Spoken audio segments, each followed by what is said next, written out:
what was really apparent after speaking with those two founders and directors, that they really look after their staff. People don't leave, they stay there because they're genuinely happy, and they just go above and beyond for what they give to their staff, asking people what they actually want. They're not just being told what they want.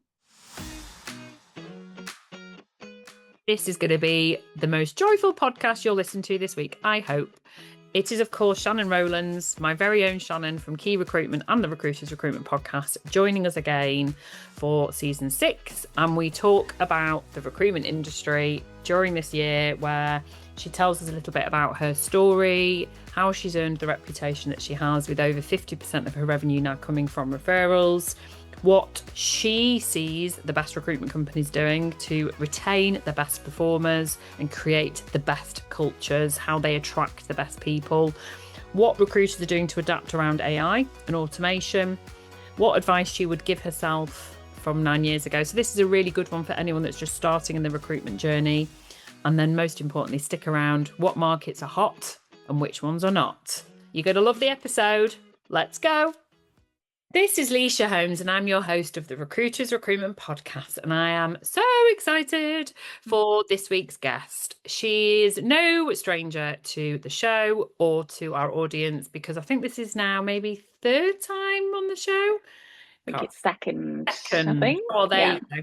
But you've been with us from the start, of course. Yes. This is Shannon Rowlands of our very own Qui Recruitment, and the person behind everything that you see on the Recruiters Recruitment podcast. Welcome back, Shannon. How are you? I'm good, thanks. How are you? I'm okay, thank you very much indeed. So I'm hoping we won't need to do a formal introduction, but you know what? I'd like people just to get to know a little bit about you, your career journey, how you ended up in this wonderful world of Rec to Rec, and I guess what you've done at Qui Recruitment since you've been with us. So tell us how it all started. How did you fall into this wonderful industry? So, 9 years ago I joined Qui, but going back before then, I started off in finance recruitment. So it was my third year, I think it was, in university, and a lot of my friends were doing placement years, and I didn't really know what to do. So I went on Indeed, saw a post from Starkbrooks to do a placement year. So went for an interview, met with those guys, loved it, loved everyone that I met, and worked there for a year during my placement year. And that's how I really fell into the world of recruitment. But basically there I was doing bits of everything. So admin, resourcing, anything really, just to kind of get my feet in the ground on what they're doing, learning the ropes, and just getting to see what it would be like to work in an office and a recruitment environment. So worked there. I did really enjoy it, loved the people. And then in my final year of university, I worked there part-time as well. So, which obviously was great, because obviously the cost of everything during university, that was very much needed just to kind of keep things moving. And then at the end of my final year, I wasn't really sure what to do after university, and I spoke with Tom, and then Tom introduced me to you. So we met for a coffee in, where was it called again? It was in March 2019, and no, 2017. Oh God, yeah. Oh my God, 2017. And it was Workplace in Churchgate House. Oh yes, it was. We met there, had a coffee, and I just knew straight away. I think it was just, we got on very well. We just bonded. We weren't just speaking about normal professional life. It was more around each other and just getting to know each other as individuals. And I just really clicked with you, and that's where I knew straight away that I wanted to join. So yeah, and then I tried to put you off. I know you did. Yeah. I really did. I matched you up to 3 or 4 companies, and I was like, you don't want to do Rec to Rec, it's really tough. And I matched you up to 3 of our clients who remain clients to this day. And you came back biting, didn't you? Go, no, I really want to work for Qui. That's true. I actually said, no, I don't want to be put out to anyone else. I just wanted to focus on this. I didn't want to interview anywhere else either. That kind of says a lot, doesn't it? Just kind of focusing on one interview and just putting all my efforts into that. And yeah, absolutely loved it. So I joined you in the June the 17th, I think it was. Because what you did was, for the final stage, I wanted you to sort of present what you would do, probably a 30, 60, 90-day plan. But not only did you do that, you'd written a blog, because it was when blogs were really in. And then you did a full analysis of our social media of what we were currently doing, which was basically me just kind of thinking, oh, better do this, because it was LinkedIn was there and Instagram was there, but no one was really using it. I remember sitting there going, I haven't asked you to do any of those things. You went and did it anyway on your own initiative. I'm absolutely going to hire you. Mm. And I offered you the job. You then pushed back on the salary. So I was like, Yeah. salary and negotiate on a salary. So I set you if you do this, if you hit this milestone, we'll put your salary up, which to this day, you continue to do. So I just needed Yeah. to pause that in the story because I think even though you only had relatively limited experience, which some people might think, oh, how can you recruit recruiters when you only had a year or so?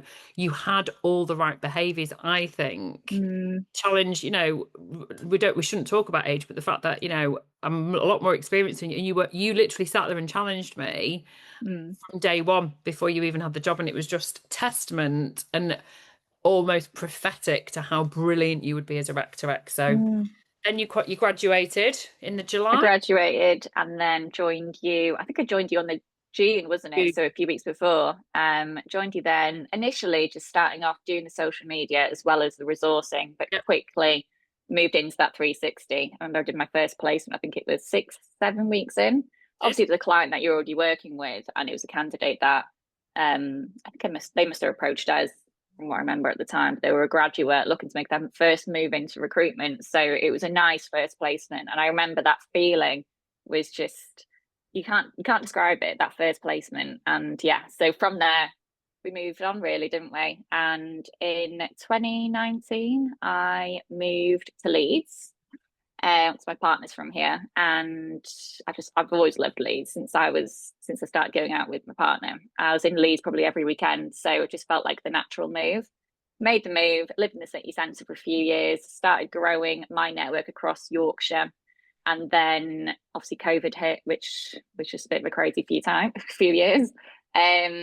And now I live in Guiseley, and I've got my little doggy, so I'm sure Ooh, you've probably seen all over my LinkedIn. a little Aussie. I'm surprised he's not sat on your lap actually, but it probably I took know. distraction. He might pop in at some point today, but hopefully not. Okay, so as we record this in 2026, you cover the Northwest, West Yorkshire, and you also do Yeah. the East as well.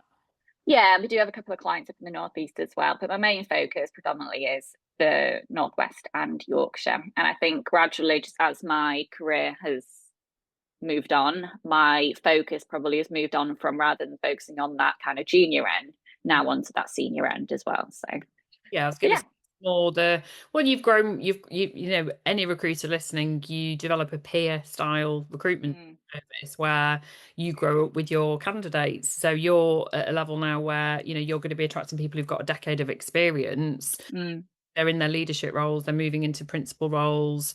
So, you're taking on people. And actually, as a business, we've evolved further and further away. But we will come on to this, though, around sort of people entering the recruitment market. It's not really what we're set up to do now. But we Mm. also, I know that you're really passionate about signposting people too. So you've been doing the full 360, you sort of run your portfolio. What do you think? Has there been a singular challenge over the last 9 years that's really something that you're proud that you pushed through, or I guess when you look back over the 9 years of rec to rec, like how would you describe it? Yeah, I think probably the most challenging bit would have been COVID, really. Not in terms of, well, yeah, the work day to day was a challenge, but also just in terms of the external matter, what was going on. Nobody really knew what was going to be happening. Obviously, I know I took a couple of weeks out for furlough, but I came back about 3 weeks after because I couldn't sit still. It was just so frustrating. There's only so much banana bread and online exercise you can do. So that was probably a challenge because obviously you don't know what's going to happen from one day to the next, and also what's going to happen in terms of the world of recruitment. So I think the fact we've come through that is just a big testimony, isn't it, in what we can do, and nothing can hold us back. So I got through that, and obviously 2022 was when we had that boom year. 2023 we had a bit of a dip, but it's all about just riding the wave, isn't it? And I think as long as you keep pushing through and just being consistent and being resilient. That's all you can do in rec to rec. And also, just worth mentioning, in 2020, when COVID happened, we then launched the podcast as well. So that's something that I'm super proud of. Although I've not been the face of it like you have, I know I've been the person in the background building and Yeah, developing it further. So that's something I'm really proud of too. I should hope so. I mean, the podcast wouldn't exist without you. So Yeah. be the face of it, the host of it, but it would just be me still sat on a Zoom talking to somebody. It wouldn't be out. So, it's a huge testament to you, and I love I guess your summary. Resilience has never been more apt as a word. Mm, Even as we record this in 2026, and I think that, the difference with COVID year, I guess, to what we're currently experiencing is that everyone was in the same boat and no one knew yeah. what was happening, and there'd never been a worldwide pandemic that literally shut down business before, and I really hope there isn't again because we're still paying for it. I think you've definitely positioned yourself as an expert, and as rightly so, having done 9 years consistently in the same market where you're building up those relationships, those referrals. I mean, out of interest, what percentage of your business is referrals? So I think we worked out for last year, it was 50-50 for me, which is amazing because obviously 9 years in, I've got to mention as well on my career journey. So this year is my ninth year at Qui Recruitment, which is bonkers. So next year's the big 10. Crazy. So it's sorry. The question was, I'll oh, get Tristan to cancel this bit out. I've absolutely no idea. This could be a good outtake. Don't ask a middle-aged woman what the question was. She's already moved on. I literally just totally forgot. That's hilarious. No idea.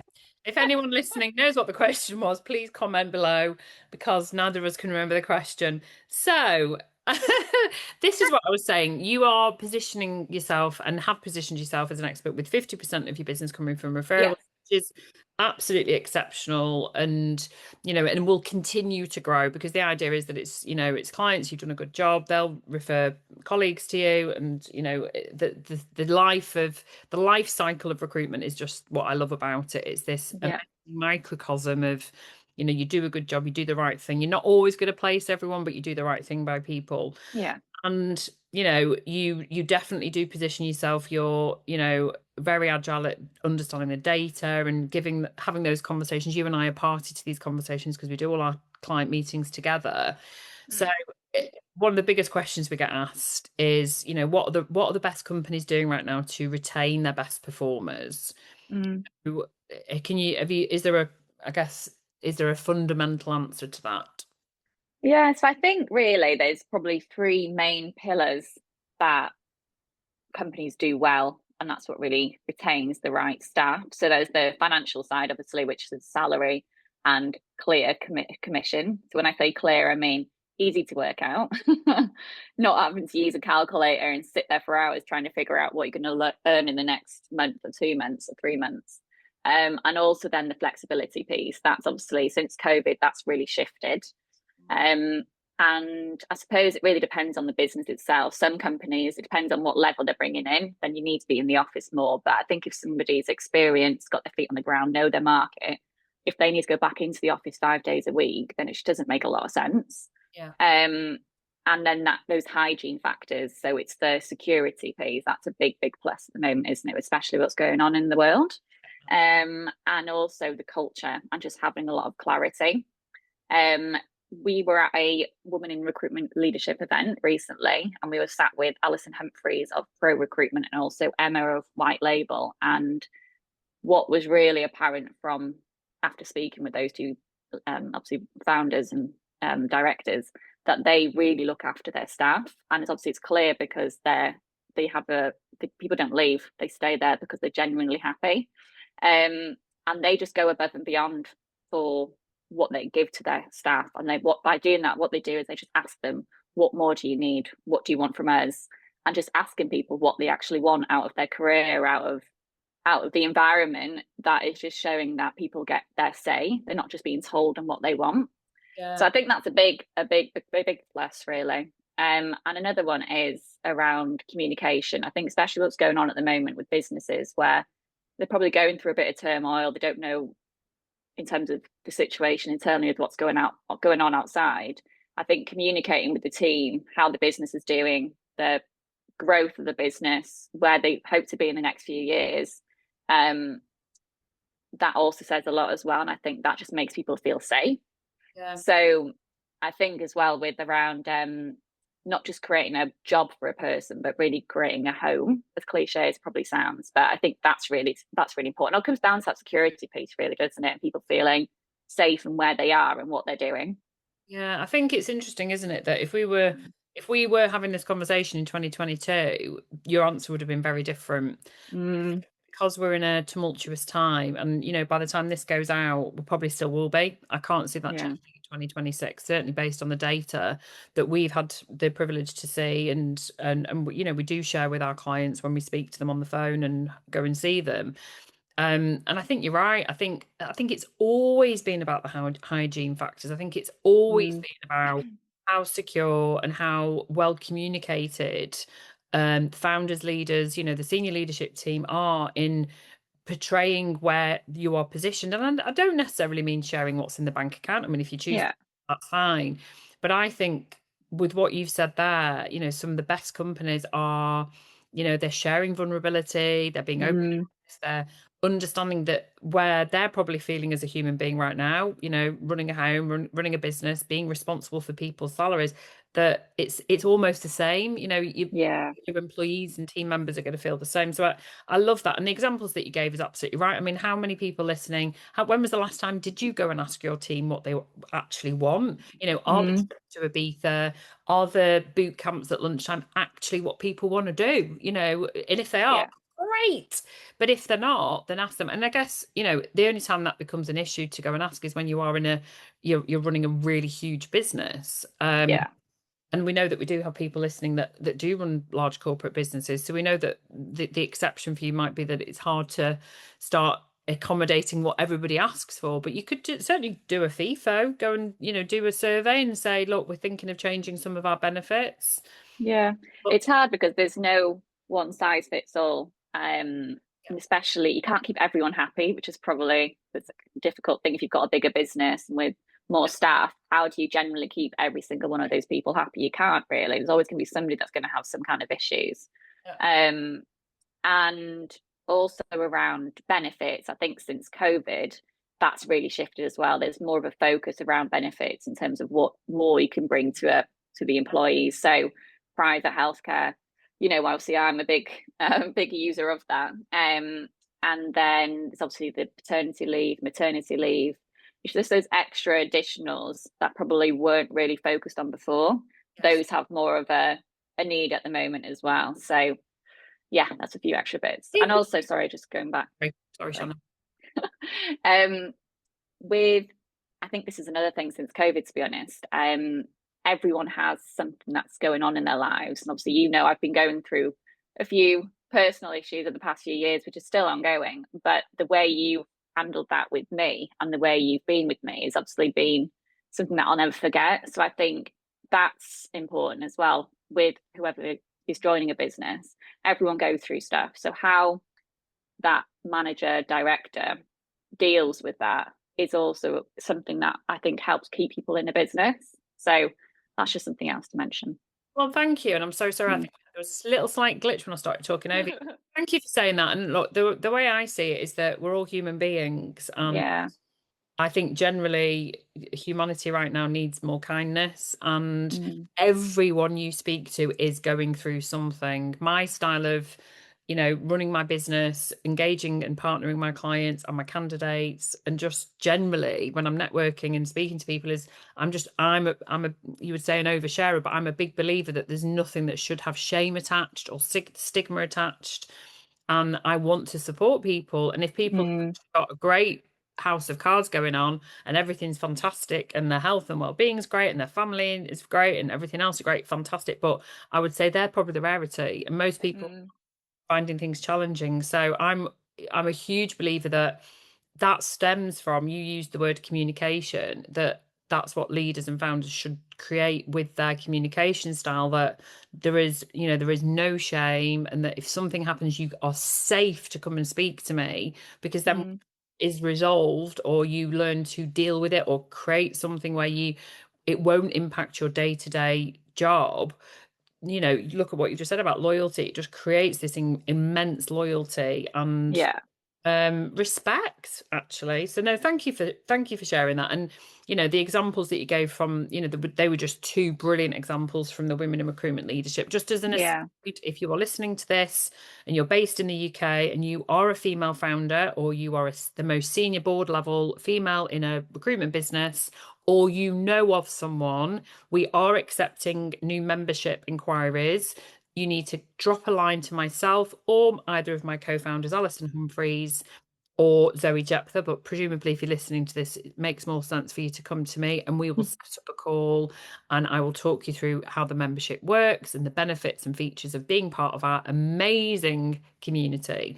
So moving on, we are in a world of, AI. You've been an AI champion, adopter, even before I was. Trying anyway. Trying. I'd like to think that we are both now peers when it comes to it. I'm really trying to push myself, particularly with our friend Claude. What have you seen in terms of actual impact? Let's forget what we're seeing and what people are telling us on all the social channels, because Yeah. we'd all be out of a job if we believed everything we read. What are you seeing from your clients in terms of what's actual adoption happening and how recruiters using it day to day well? Yeah. So I think with AI, you could spend days, probably months, searching through all the different tech that's coming out. It's quite overwhelming, isn't it? And obviously, you're fully aware of it. The probably amount of spam you've been getting from everyone trying to sell you different AI. And I know that's a lot of our clients' headaches at the moment as well. So I think I've had this conversation before, and I've just said, what is it about the day to day that you don't enjoy so much that AI could come in and take over from you? And then that can allow you then to go out and do the bits that you do like, which is speaking to people, building relationships, obviously dealing with the team. That's what you should focus on, not bringing in parts of AI that's you might use for a day or two, spend a lot of money on it, and then not use again. Just it's a bit of a waste, isn't it? So what good recruiters are doing is adopting AI to speed up processes and make things a lot simpler in terms of the admin piece. I know for you and me, we absolutely hate the admin, don't we? So Terrible. getting rid of that was a big plus for us. And then it's really just double downing on speaking to people, the human side of the job. And that's something that AI can't get rid of, really. I hope. Well, I mean, We're screwed. I'm a big believer that if I was a candidate on the job market, would I want an AI agent interviewing me? Now, I'm hearing varied. It depends on who you speak to, depends on their view on AI, whether they are an avid user, whether they are reluctant. But I would not want to speak to somebody that wasn't a human. Just personally, I've done it with chatbots on when I've done it with estate agents, travel agents, banks, and I always ask to speak to the real human. Yeah. I think your perception's absolutely right. And I think, where we are in the evolution of AI, is here to stay. It'd be like saying to somebody, 30 years ago, that didn't want to use the internet or didn't want to use emails. I mean, you can't imagine a life without it. But I think that recruiters who've taken steps to ensure that they're not buying everything, because you'd be, and just looking at the cadence of your business, where do I see that influence on my time? I don't want to be sat there changing CVs, doing all the research on reports to share as insights, putting a candidate profile into my system and then setting up whatever. This is where it's just, I think, absolutely brilliant. Absolutely. I mean, think back now, it's like, God, how much time did we spend on? Obviously, I know we don't do the whole CV piece, but I know when I was obviously in finance recruitment, that's what I used to do. I used to sit there for hours doing everyone else's CVs, and it would take me ages. Now, with the click of a button, it's just done. Seconds, wouldn't it? On Yeah. So no, that's really really good to hear. And this segues very nicely into something I've already alluded to when we were speaking in your introduction around, I guess, the entry level, which although we as, we're not doing this podcast with our Rectorette cats on, supposedly, we are talking about the Rectorette market, but I guess thinking about we are custodians, every single person listening now, to the next generation. Yeah. We've created this world now where we're actually making it impossible really for young people to get entry jobs, because that's what a lot of the AI tools are taking away. So given that's the landscape, if you were talking to Shannon of 2017 before she Mm. embarked on her full-time recruitment career rather than it being an internship, what advice would you give to Shannon in terms of pursuing the career, I guess setting her stall out? Yeah. I think with this as well, especially anyone coming into the industry, is just getting yourself obviously in an office. When we first started out, when I first started out, sorry, back in 2017, I was in the office full time, wasn't I? So that's we were in the office in workplace in Manchester, and I was sat next to you and Laura, learning from you both. Obviously, both super experienced in the industry, and that's how I got to grips with everything. So I think that's super important. Like just sitting in between people who are doing the job, they don't need to be obviously crazy £1 million billers. They just need to be good at what they're doing, learning their processes, how they do things, and that's how you learn best. Well, I know for me personally, that's how I learned best, by sitting in between you both and just learning through osmosis. Um, so really just trust the process, be patient. You're not going to figure it out early on. You're going to have good days, you're going to have bad days, but don't let those bad days make you doubt yourself. And you just got to ride the process, really. So, and a big one with LinkedIn being so prominent at the moment, don't compare yourself to others, stick in your own lane. um That. like I say, you don't need to have it figured out early on. It takes time. You're not going to be a success overnight. It does take time. You just got to have those mini blocks on, keep on improving yourself, learning, and that's how it all comes together and clicks at once. I love that. They say that comparison is the thief of joy. Absolutely. There's never there's never been a more prominent statement to bear in mind, because it's a continuous noise on LinkedIn, never mind on the other platforms. So I think that's really wise advice. And, it's contentious still to say what you've said about Mm. osmosis effect, that the dilemma that people listening who are running businesses that maybe where you've got very experienced people, very accomplished, don't need to be in an office and be present for the sake of it. You're trying to develop your juniors who need those seniors to be present. Like how does that work? What would you advise those founders listening on that basis that Mm. are trying to get it right, to respect the ones that you've just said, that they've earned the stripes, they know what they're doing, they don't need to be in an Yeah. office all the time, but you've trying to get Shannon's up and running. How do you make it work? That's hard, isn't it?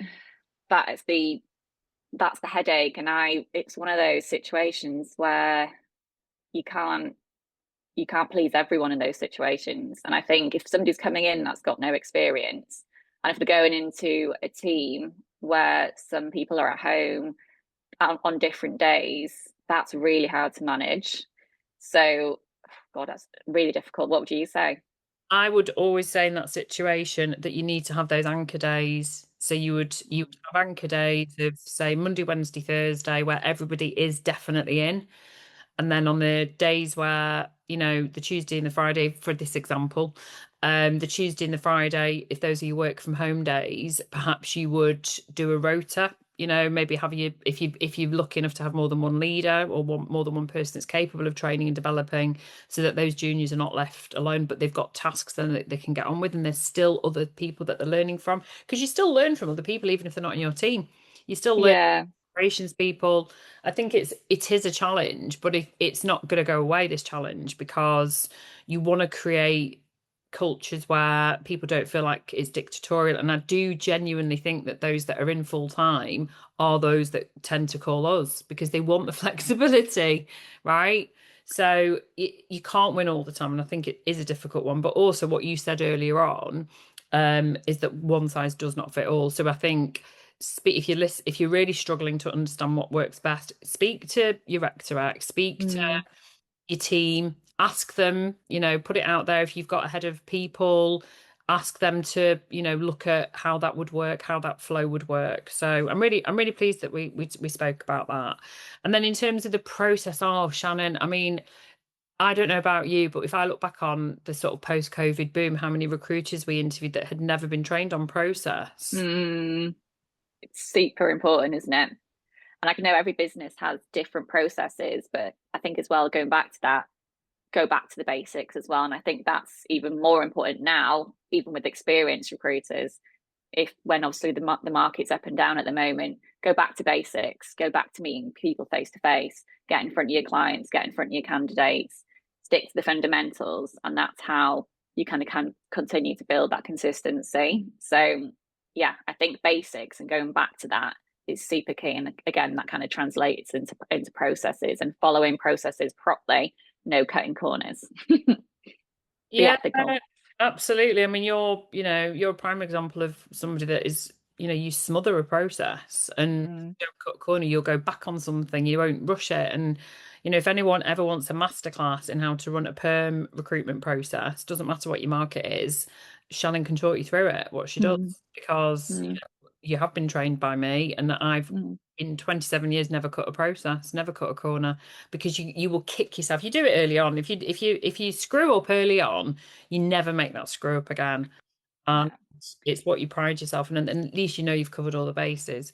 I'm going to ask you something quite personal now, because it has been a very Yeah. challenging for a lot of people. Challenging years, plural.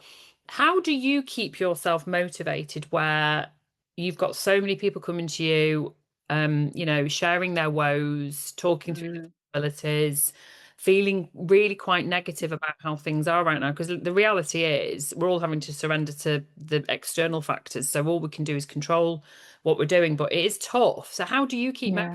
motivated? Well, I think with this, obviously, with what we do, which is quite reassuring because we don't focus on one particular industry and we have clients across industries. If I'm speaking to a candidate who's working in a market that's on decline, but I know I'm working with a client who's in a market such as renewable energy or data, which is on the app at the moment, which I know we'll go through next. I know I can speak to that candidate, and if they're saying that the market's on a decline, I can reassure them that there are other industries that are on the up.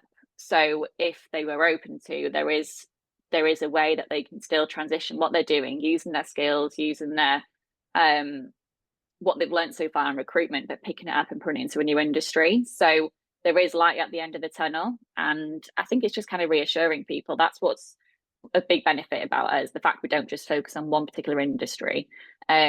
We can allow a candidate to make that pivot into a different industry.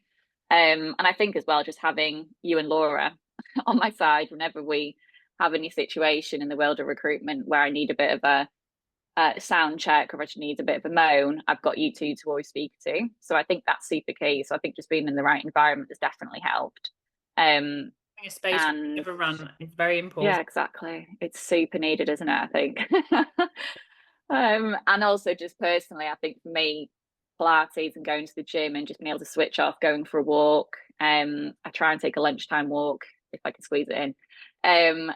That's super important. I think you just need to take a bit of a bit of a time out of the busy day and just refresh and yeah, reset really. So No, I'm a big believer in that. I think yeah, it happens. Don't sit and dwell on it. Just go and get yourself out for some fresh air, moving your body, yeah, even if it's for 5 minutes around the block, or get up and go make a coffee or something. I love how you've got that mindset, and you really do. And yeah, it's it has been a challenging market, and you segued beautifully into the concluding part of our interview today, which is around the second most asked question, which is what market's hot right now? mm, So rather than us just sticking a finger in the sky, which is based on usually the people that we're hiring for. So we do things very unscientifically when we normally comment. We did some data analysis in April, didn't we? So yeah. Shannon, would you like to share what markets are hot for 2026 and which ones maybe are a little bit in decline? Yeah, absolutely. So just on that as well, we're happy to share this document as well if anyone wants to get in touch, and I can definitely do that. So this is obviously based on data, so it's not just coming from Lysha and I. The hot industries at the moment coming at top is tech and AI. Then there's life sciences, engineering, green energy and sustainability, which is obviously renewables, net zero, defense and security, and then finance and compliance.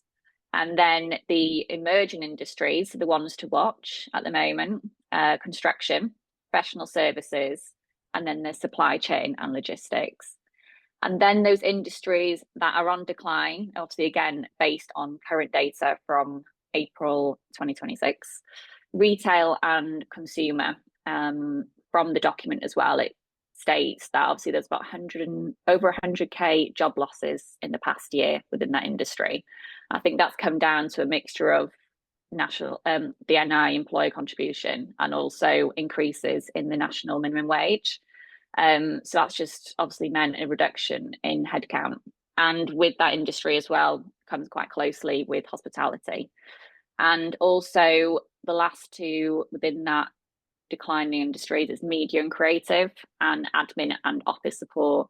And I think with those two, it's probably a mixture of the AI adoption and obviously, again, reducing headcount. So it's not to say that these industries aren't going to be in decline forever. Like, things can change from one day to the next in the world of recruitment, but it's just something to keep in mind, I think, moving forward.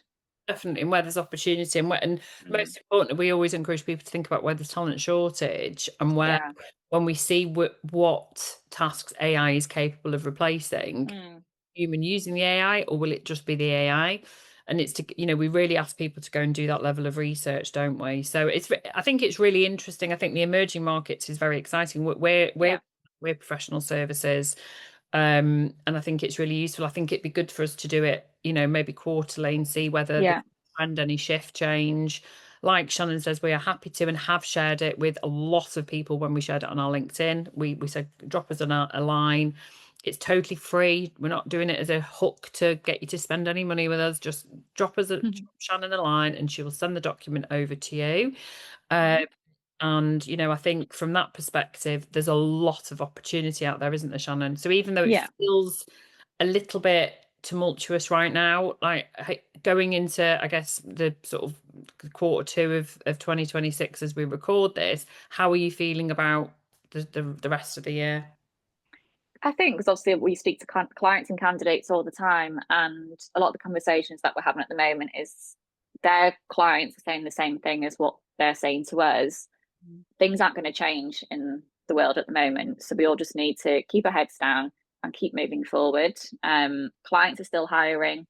The confidence is definitely improving. So personally, I'm feeling quite positive. Obviously, I know the market's never going to be how it was back in 2022, and I don't really want it to be like that. I'd rather it be how it is at the moment, and I'm just going to continue doing what I'm doing, keeping focused, and fingers crossed for a successful rest of the year. Sure, it will be, and absolutely. I personally hated 2022, as you know. Frenzy. And I would much rather have less recruiters doing a process brilliantly than loads of recruiters just slamming the market. No, I think you're absolutely right. And I think a very good friend of ours who used to work in Workplace with us, Natalie Thompson, who runs a lovely go-to-market business and a cacao business, actually. I'm sure she's been on the pod, Natalie Thompson. She used the word surrender when we were offline the other day, and I just thought that's absolutely the right word. So you just have to control your controllables and stay positive. You are truly delightful. And thank you for sharing your insights. And I'm sure we could talk about a million other things, but we just wanted to try and keep it concise and hopefully very relevant to you listening in 2026. Any sort of final thoughts, Shannon, before we finish the show? I was actually going to just mention, before I forget, when we were at the Whirl event last week as well, the SIA Insights were speaking about the UK recruitment industry revenue predicted for the next year and also for this year. So last year was more of a consolidation year. This year is going to be more of like a leveler year. So just keep your head down, like I said, then stick to the basics. Do what you're doing. If you get through this year, you will be fine. And then next year, that's when we're starting to see that predicted growth, and then it keeps on moving forward from there. So fingers crossed, everyone. Absolutely. Well, hopefully, I mean, that's based on insights from across the whole globe. So the market research specialist, after all. Thank you for that final thought. I'm feeling super positive having done this interview with you, as I always do. Thank you for joining us on the Recruiters Recruitment Podcast. Thank you.